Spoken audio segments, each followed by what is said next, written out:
The frost on the window had barely melted when Marcus Hale realized he had been lied to by his own sister, and by the time he understood how deep that lie went, he was standing in the middle of a crowded Christmas market with his 6-year-old daughter's hand in his, staring at a woman he had never agreed to meet. If you believe in kindness and second chances, and in the quiet magic that sometimes hides inside a single afternoon, hit like, drop a comment, share this with someone who needs a little hope today, and subscribe to Whispering Tales Stories. Because this story is about to show you exactly what that magic looks like. Marcus was 34 years old and had not really laughed in almost 2 years. His wife had died in a car accident on a rain-slicked highway when their daughter, Ren, was barely 4, and since then his life had folded itself into a small, careful shape: work, pick up, dinner, homework, bed, repeat. He ran a modest hardware shop on the corner of Birchwood and 5th, and he had convinced himself that this narrow, safe existence was enough, that grief did not need company, that love, once lost, was not worth risking again. His sister Odalis disagreed loudly and often, and on the morning of December 23rd she disagreed one final time by telling him they were meeting a client for brunch, when in truth she had arranged a blind date with a woman from her yoga class named Serafina Voss. The market square was strung with lights that glowed faintly even in the pale daylight, garlands wrapped around lampposts, the smell of roasted chestnuts and cinnamon drifting between the stalls. Marcus spotted his sister waving from a bench, and beside her stood a woman in a soft gray coat, her dark hair pulled back, her expression somewhere between amused and apologetic, as though she too had only just been told the truth of the situation. "You've got to be kidding me," Marcus muttered under his breath. But Ren was already tugging his hand toward the hot cocoa stand, and Odalis was already disappearing into the crowd, with the guilty haste of a woman who knew she'd overstepped. Sarah, as she introduced herself, did not try to smooth over the awkwardness. Instead, she crouched down to Ren's eye level, ignoring Marcus's stiff posture entirely, and asked the little girl what flavor of cocoa she liked best, as if this were the most important question in the world. Ren, who had grown shy and quiet since her mother's death, who flinched from strangers and clung to her father in unfamiliar places, answered without hesitation, "Peppermint. Always peppermint because Mommy used to make it that way." The words landed in the square like a stone dropped into still water, and Marcus felt his chest tighten, waiting for the conversation to grow heavy and strange the way it always did when Ren mentioned her mother to people who didn't know how to respond. But Sarah only smiled and said that peppermint was the only correct answer, and that her own mother used to crush candy canes into the mug so the cocoa would taste like Christmas morning. Ren's face lit up in a way Marcus hadn't seen in months, and for the first time that day, some of the tension in his shoulders eased, just slightly, just enough to notice. They spent the next hour wandering the market together, not because Marcus had decided to give the date a chance, but because Ren refused to let go of Sarah's hand and Marcus didn't have the heart to pull her away. Sarah bought Ren a small paper star ornament from a craft stall and helped her write her name on it in gold marker, careful and patient, never rushing the little girl's careful, wobbly letters.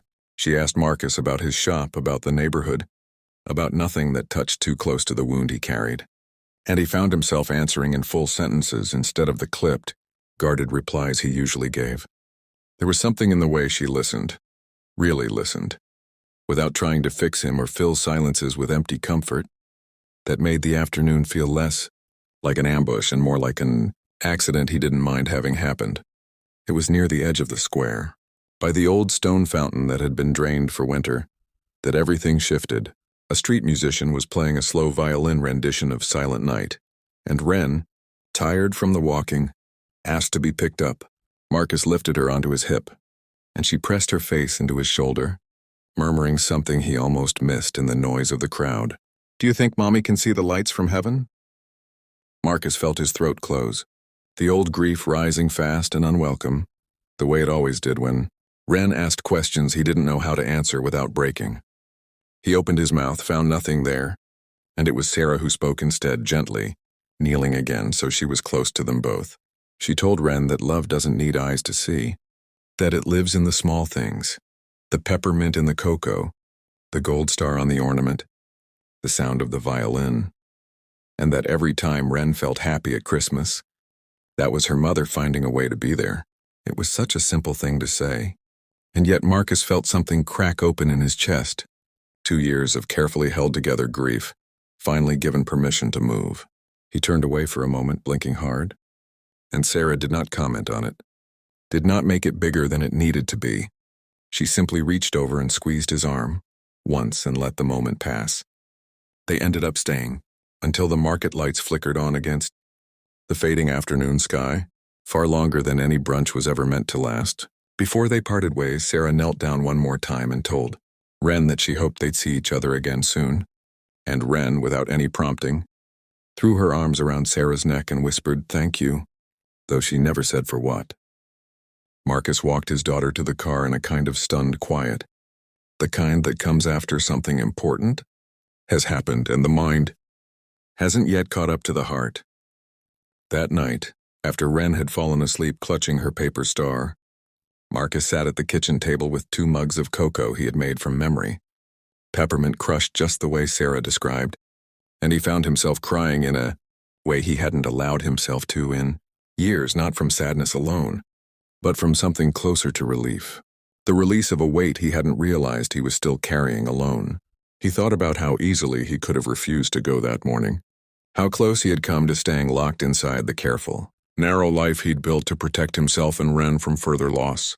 He thought about how a woman he'd been tricked into meeting had, without trying, given his daughter a way to hold her grief that didn't feel so much like drowning.